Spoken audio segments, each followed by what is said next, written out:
Here we go. Great. Well, hi everyone. I'm so excited for all of you to be here today. I have a super special guest that I really can't wait to introduce to you. She's a friend of mine, Christiana Hill, and she's in America. As you can see, by the time zone that she's, 6 o'clock in the morning there. And she is a self-love expert and success coach for stressed out perfectionist women. Hello, everyone here, hands up, who are ready to manage the inner critic, love the life they've created, and define success on their own terms, which is a phenomenal story. So, Christiana, welcome to this interview. Thank you. I am seriously so excited to be here. I've never woken up at like 5:30 in the morning so ready to go. It was awesome.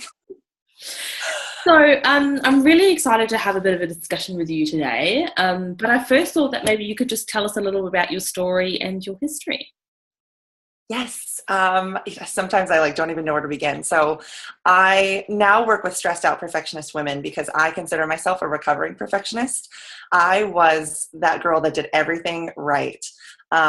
I'm not sure how familiar you are with volleyball and sports here in the States, but I played at my university at a really elite level. I had a scholarship to go to school. I had straight A's. I was dating this wonderful man. I then graduated with honors. I got this awesome job. I was actually working at Walt Disney World, had lost 30 pounds, and everything that I did was perfect. Yeah. And I sat down one day and I was like, I am so miserable, I could throw up. Because I had defined success in my life by my perfectionism and what I thought everyone thought that I should do with my life. So I actually had a big wake-up call moment trying to be perfect by dieting and being really hard on myself at the gym. I landed myself in the hospital. And when you're sitting there in the emergency room for 3 hours trying to figure out what's wrong with you, you have a lot of time to think. Yeah. And I realized that I didn't have a weight problem. I didn't have a career problem. I had a perfection problem. And that really started this whole journey for me, which is how I end up here today. Fantastic. Well, I know that you and I have kind of spoken about this in the past, or about a month ago when we were in a conference together in Florence. But I come from perfectionism from the health side of things, and you come from it, from the life coaching side of things. But we both have the same sort of philosophy in what perfectionism does to us as people and our lives and our health. So what do you find is your experience with perfectionism and how it kind of stops you from actually living the life that you want to live? Yeah, so perfectionism and procrastination go hand in hand. And I didn't even realize that until I started talking to my clients and talking to all these women. And I started to see that reflected over and over and over again. And I think as perfectionists, especially when it comes to our health, we get in that awful trap of being like, I can't do a single thing until everything is perfect. I need to make sure I have enough money to buy all organic options and grass-fed meats. I need to have more than enough money for that super expensive gym membership because I can't do this health thing without it. I need to make sure that I don't have too much on my plate, so I have enough time to meal prep, to look up dinner options. We give ourselves all these excuses. At one point for me, it was like, well, I don't have the workout clothes that I really want, so I can't get started. I've used that one. Yeah, perfectionism knows no boundaries. Yeah. So you put off getting, in good health until everything's perfect. And let's face it, nothing is ever perfect. So you realize that you just need to get going. It's such a huge roadblock. It really is. It's just the old. Yeah. And I spoke about this to a friend that you and I both know, Elba Gomez, last week about style. And when we live in that constant state of when I have the perfect, workout clothes, and when I find the yoga studio that's closest to my house that has the perfect timetable, and, when I, have enough time to meal prep, then I'll, lose the 30 pounds, or I'll, be able to be healthier, or whatever your sort of goal is. But then you constantly live in that state of, well, when, yes, and you never live in the, as if now. And so you're never actually living the life that you want to live because you're constantly thinking about the life that you want to be living. Yes. I mean, you said it so well. You literally put off living your life until this one day thing. Mm-hmm. And I was actually talking about this the other day. I think that as people, we live in this constant state of we're either defining ourselves by who we were. So like, and especially when it comes to your health, I looked this way when I was 18. I need to get back to this. This is what I could be. And then we also project in the future, well, one day I'll be happy. One day I'll be fit. One day I'll be able to lose the weight. But you never live in this moment right now. And this is where you're happy. So the sooner that you can like accept and embrace the body you have and start to take little steps to get to your health, that's the sooner that you actually find happiness and actually start seeing progress. Absolutely. Yeah. And do you have any sort of like tips and tools and stuff that you or strategies that you use to push through this? Like, because pushing through procrastination is really uncomfortable. I mean, both of us I think are recovering perfectionists. And, you know, when you're like, okay, well, I need to do all these things before I can, you know, start that workout routine or start this or do whatever, start my business, whatever. Pushing through that, you know that this is the stuff that's not important. You're like, but I'll just check my emails, or I'll just clean the bathroom, or I'll just do this load of washing. What do you have, you know, what tools do you have to push through that even though it's so uncomfortable? Yeah, so I think the first thing to realize is that perfectionism is not this badge of honor to carry with you. And I think that that's a really hard thing. Like, right? I'm a perfectionist and I will be one till the day I die. And this is the reason that I achieve all these things. No, I think first to like take your own power back and realize that you are a motivated, driven, awesome individual. You don't need perfectionism to like give all your accomplishments to. I think the second thing is to realize that perfectionism is a habit, and habits are hard to break, but it's doable. Yes, like if you are like, I use this example all the time and it's kind of gross, but like if you're a nail biter, it's really hard to like not want to put your fingers in your mouth. But at some point you just have to be like, stop, like I'm not doing this again. And so when I talk to people about how to break through that, you just have to start before you're ready. And you have to like realize that compulsion to, I'm going to go do this. Stop. Just like do what I need to do. Another big one that I talk about all the time is like, I think perfectionists, our inner critic is such a B word sometimes. And so loud. Yeah. So I think touching yourself when you're in one of those negative spin cycles is another key thing to do. Because that is such a huge energy drain. Like you go through the whole day and it's like you're at war up here and you're at the end of the night, like, why am I so exhausted? Because you had this thing up in your head that was like pushing you to check your email compulsively or organize your desk again instead of go for a walk or run, whatever it is. But also, I don't know if you agree with this or not, but you know, you've got that person in your head saying to you like, oh, well, you know, you just need to check your email, or you just need to do this, or you just need to do that. And then you get to the end of the day and you're exhausted. And then that little bitch in your head goes, you wasted so much time today. You should have gone for the walk. Yes. And you're like, can't win. Yes. I totally agree with you. And I just read this awesome fact the other day. It's actually not so awesome, but you'll see why. So for every one negative comment that you make, you need, or that someone gives to you, you need 6 positive comments to like counteract that one. Wow. And that goes both internally and externally. So every single time you have that like B word up in your head, say you suck at your life, you need to tell yourself 6 times, I can do this. I'm awesome. I'm awesome. Oh, and so energy. Yeah, that is so much energy. And so the sooner that you can like break that procrastination habit and just learn how to kind of quiet that voice and live your life, the sooner you can actually just like physically feel better. Not so exhausted. Yeah. And I think, I mean, for me, it's a, you know, it's a daily battle to sort of, you know, check in and be aware. But I think, you know, one of the key things I think you touched on that was the awareness that you're actually doing it. You know, being aware that you're doing stuff that is standing in the way of you achieving what you want to achieve, and you don't really need to do that stuff. And being aware that this is yourself procrastinating. And that's like, for me, that was like, oh, but I thought that stuff was really important. I had to do all that stuff. But it's like, well, no, that stuff is important, but you don't need to be doing it right now. And you could probably do something else before you do that. And going, oh shit, yeah, that's true. Yeah, I think I always talk about this, and I think about this myself. The moment that I catch myself like up in my own head, or I'm like, no, I need to be present. What am I doing?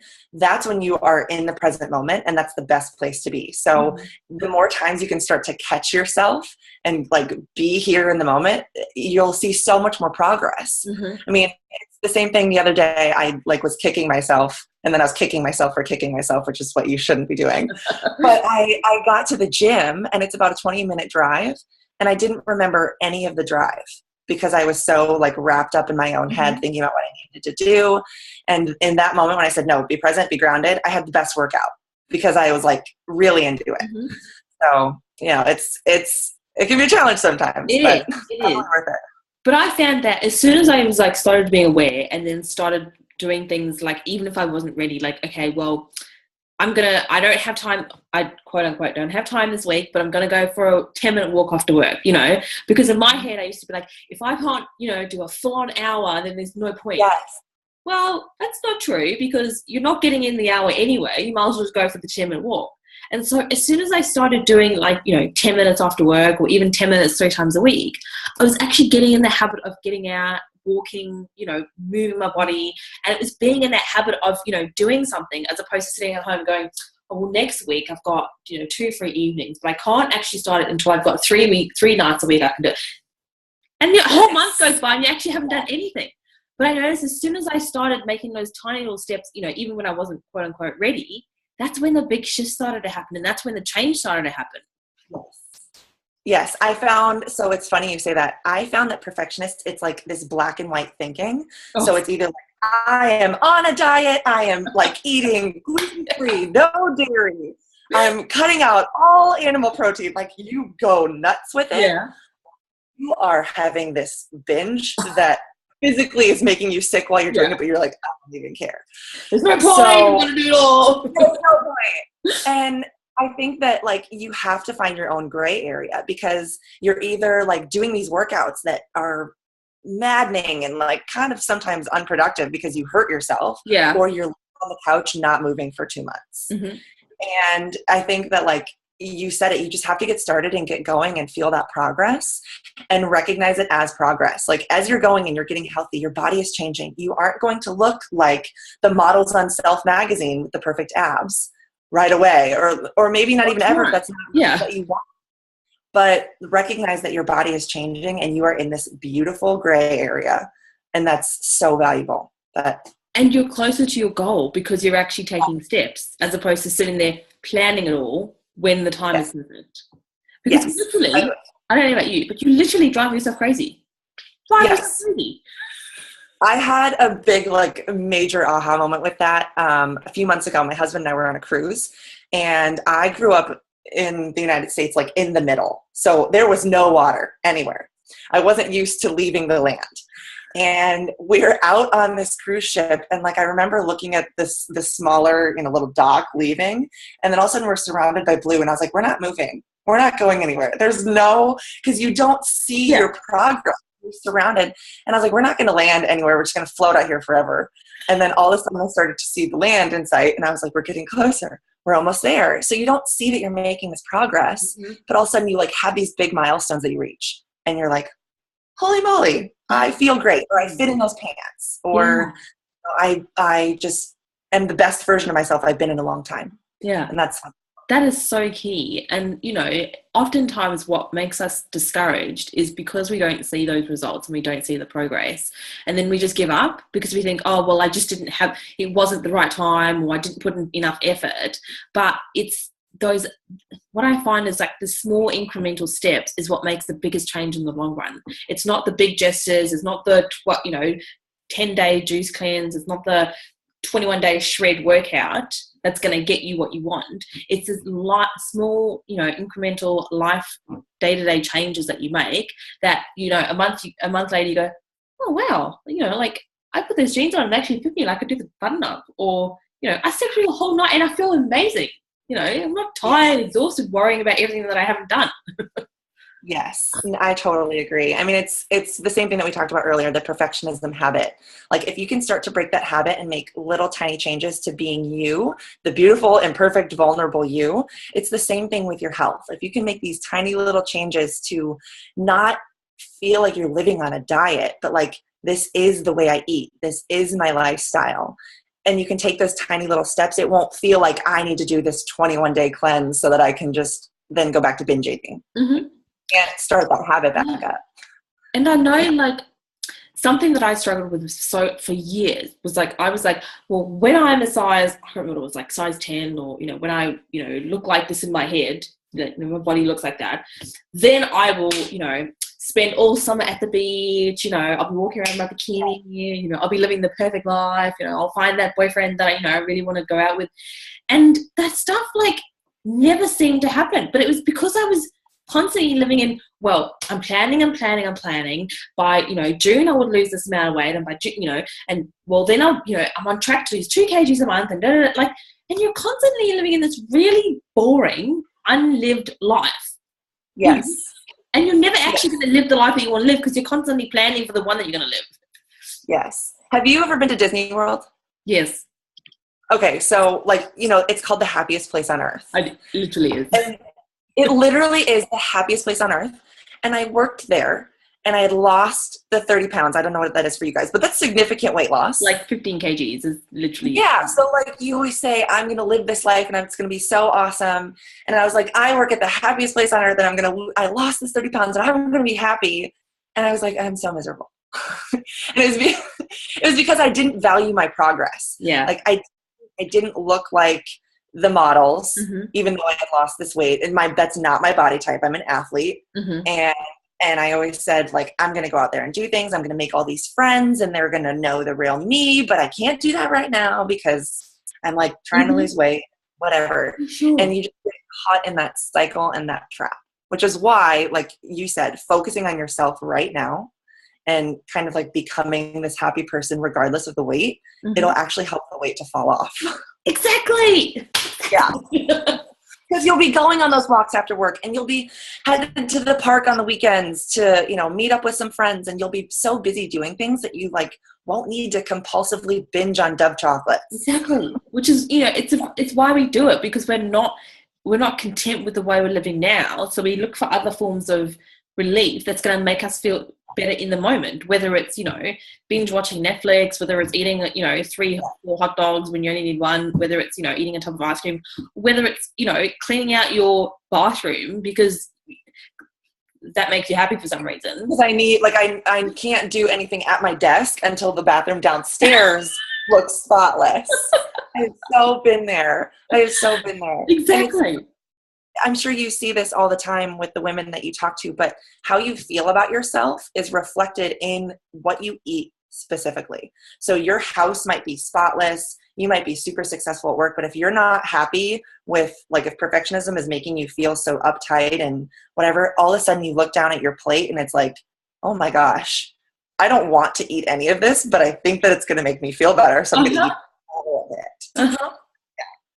So, I mean, we've spoken about how procrastination is a habit, right? Yeah. And we've spoken about some stuff that we, you know, to do to try and push through that, because it's probably one of the hardest things to break.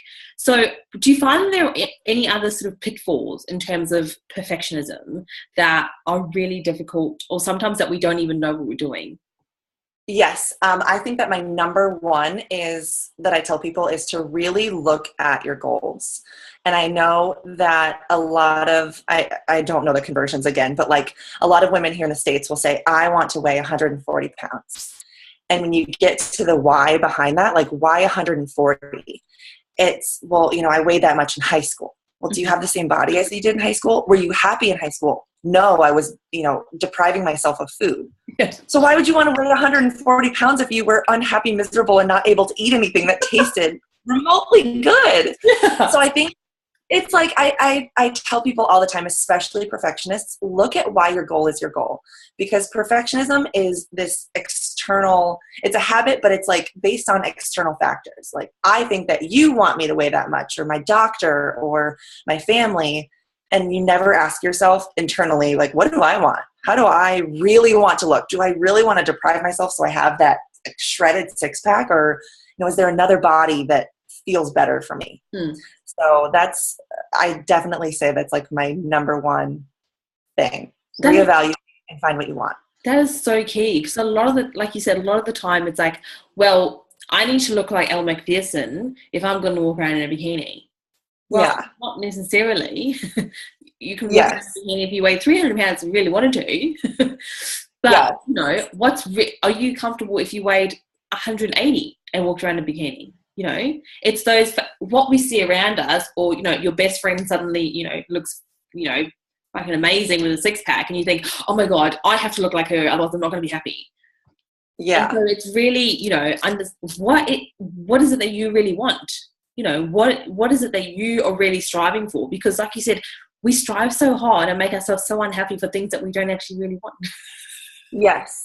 It's just crazy. It blows my mind. And I think for me, when after I had like lost all that weight, and then I started to put some of it back on because I wasn't happy, and I reevaluated my goals. Like, why am I trying to weigh this amount? I can never, it's not realistic for me, but I knew how I wanted to feel. So like I started dressing myself in the clothes that I wanted to wear. And they might've been a little bit tight, but I was like, that's my goal now. I want to fit in this, because when I fit in this, I'm like, I feel good. I feel amazing. Yeah, I feel amazing. So it wasn't about a number. It wasn't about a look that I was going for. It was about a feeling. So if you can connect like a feeling and get rid of the number, like, oh, for sure.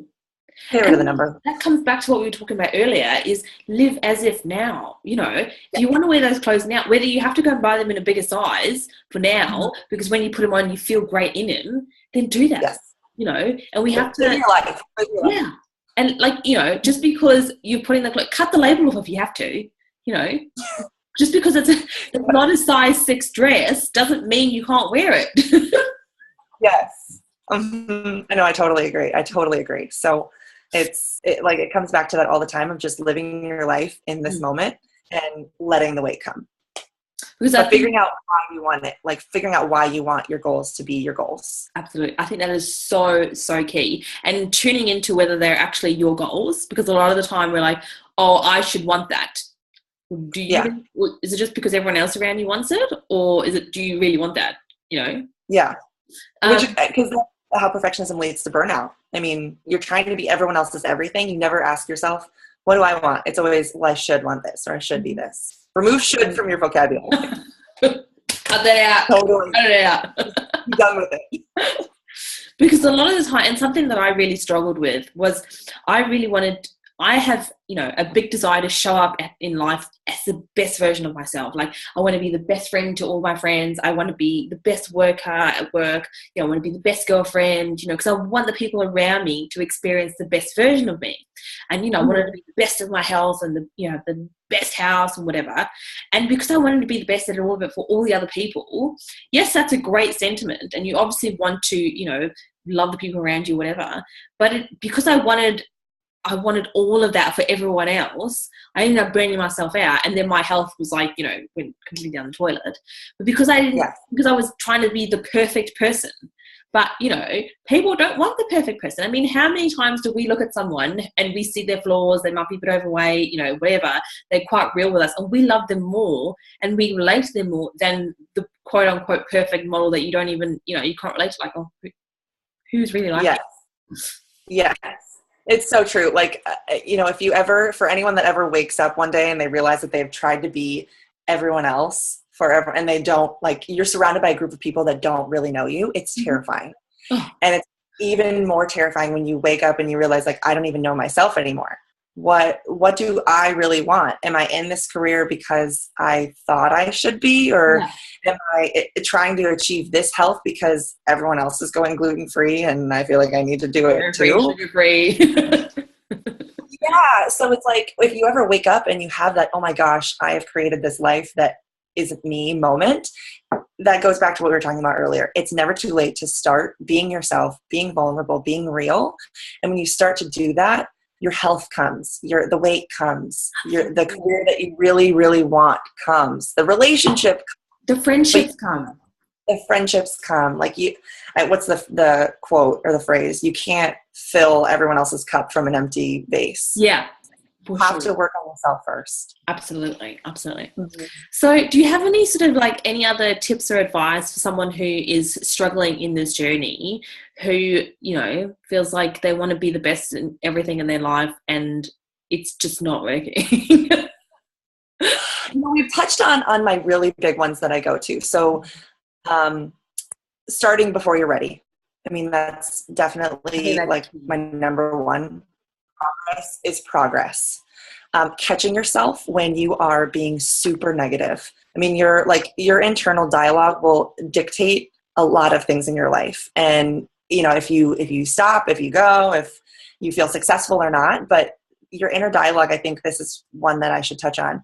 Your inner dialogue that you're talking to is not you. Mm-hmm. And so many people think like whatever you tell yourself is correct. But if you think about it, like there's somebody talking up there and you're actually the one listening. Yeah. So figure out like that you sense and know that like whatever comes from that place, that's your goal. And that's how you want to feel.